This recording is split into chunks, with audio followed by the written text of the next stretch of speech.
Exercise is one of the most important things to support your mental health.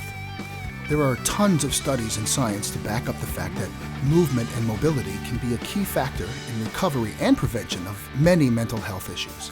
The best kinds of exercise are ones that A. increase your heart rate into the aerobic zone, B. include explosive activities, and C. promote breathing and relaxation. Remember, if you have a heart condition or you're just not sure if some exercises are for you, then check with your doctor. Otherwise, here are some great exercises and techniques so that you can start today, right now, at home, cruising down your road to wellness.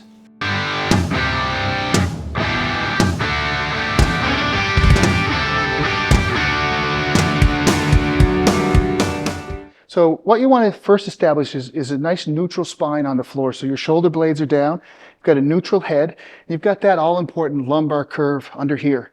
Now, if you find it hard to keep this curve, then you should put some lumbar support under your back, like a lumbar cushion or a rolled up towel, to help teach your brain to keep that curve. You don't want to press your lower back into the floor too much, especially if you have a history of lower back pain. And the first thing you're going to do, Jillian, is bring those knees up to a 90-degree angle, and you're going to keep them hip width apart. Good. You can already feel your abs coming on. Great. Your arms are going to come up above your shoulders. That's right, palms together. And from this position here, if you can even get into this position for a long period of time, we want to get the movement going. So one leg is going to extend, and the opposite arm is going to go overhead, just like that. Good. And you bring it back up, and then we're going to do the other side, opposite arm, opposite leg moving out.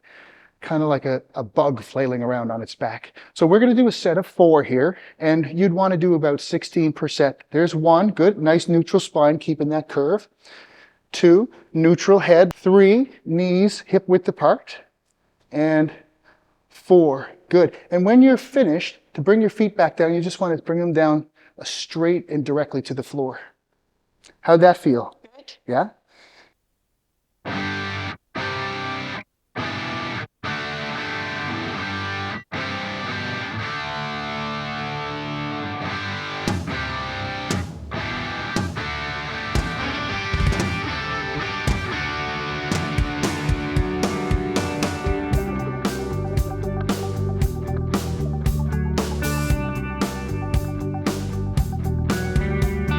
So yeah, Jill's on the foam roller here. She's going to break it into 2 zones, her quadricep muscles.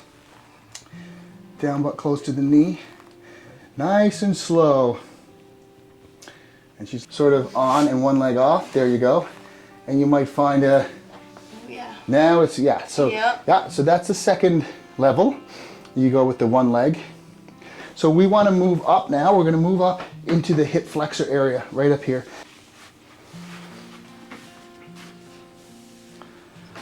So you want to lay straight flat down. So let's straighten up the leg. That's it. Yeah. Are you able to find that right away? Oh yeah. Yeah. Yep. Yeah. Yeah. Definitely. Yeah. And there you go. So she's cross hatching, rolling this way, back and forth in that east-west direction. And yeah, once you find it, it's not.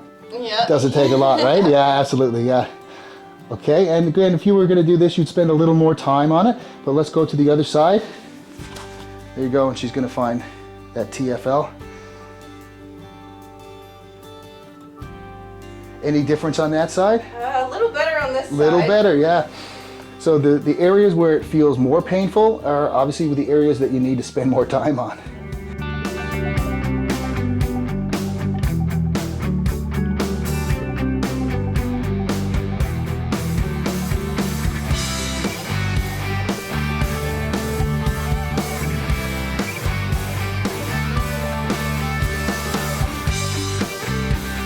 Position, which is hands and knees. I'm going to rock her back so that she's 90 degrees at her knees here. And you notice that she has a nice neutral spine. She has this lumbar curve and a neutral head as if she was on the wall, as we taught earlier. From this position, you're going to do the same movement as you would do in a dead bug, except the planet Earth is on the other side of you in this example. So keeping a neutral spine, turn that core on, Jillian, and we're going to bring one leg back and the opposite arm forward. That's it, without rocking or tilting your spine. There's one. You want to try to master this so that you could lay a glass of water on your lower back and not spill a drop. Now, you don't expect perfection at first, but that's something that you're working toward. There you go. And another. 4, good. The whole way through trying to keep this neutral and keeping that chin tucked parallel. 5, and one more, Jillian. 6, great. And this is a bird dog. A plank becomes the #1 way to really engage that core and teach your body to keep it in that position while you're doing movement. We'll start with a basic raised plank here on the elbows. Jill, if you want to demonstrate here. So she has her chest over the elbows, as you can see, and she's straight all the way down with a neutral curve here and a neutral neck. Probably a little more space between your feet there just to give you some stability. So this really engages the abs, the obliques, the lower back. Her arms and shoulders are being engaged here, the quadricep muscles in the legs. Do you feel that work in the full body? It looks really good, Jill. So what you want to be able to do is hold this position at the torso during all other exercises. Okay, we're gonna do a plank on the floor, just show you how to make this a little more challenging. And when you get really fit like Jill, you'll be able to do this too. Just gonna bring those hips down a little closer, a little more space between your feet, Jill. Good job, drop those shoulder blades down into neutral, and you're gonna try to hold this position for a period of time. That's challenging, huh? It sure is. Okay, so if you want to start a new exercise program, you got to definitely throw some planks in there. We're going to do 5 different exercises. We're going to do a squat, we're going to do push-up, we're going to do a skater hop, we're going to do swimmer plank, and then we're going to do a mountain climber to finish up. And then we take a minute break, okay? So 15 seconds each exercise. You think you got it in you? I got it. You ready? Let's go. Okay, yeah. Let's go. We're going to do it now, Marissa. Here we go. So start out with the body weight squat. Ready? Go. 15 seconds. Okay, nice and deep, that's good. And when you're doing anything, we talk about this in lots of videos, you want to keep it slow. Slower is actually better, works the muscles better, it's less risk of injury, especially under load. That's 15 seconds, great. So we're going to switch to the push-up. Are you ready? Okay, get down. Nice straight body, good core is on. And let's do the push-up, go, 15 seconds. Good work.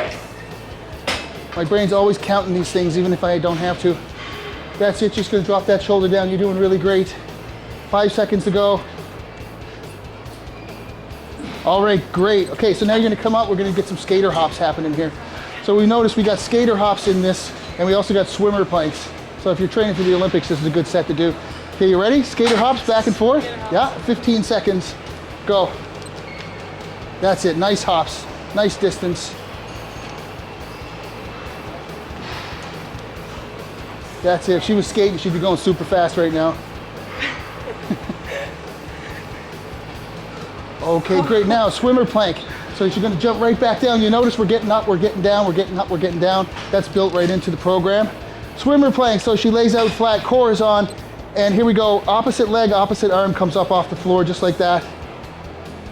Good. Sure, her heart rate is up now. Another thing with this type of circuit, I like to have full body workout built into it. So we had some pushes, we had some pulls, we have some planks, we have some cardio. Okay, good, that's 15 seconds. Now we're gonna do a mountain climber. And this is gonna be abs here and cardio. So at the end of each circuit, go. Excellent, excellent. She's gonna get a full body workout in here. You're doing really great. 5 seconds to go. Okay, now you get a rest. So we take a rest for a minute or so. We're gonna do that again, about 4 to 10 times more, yeah?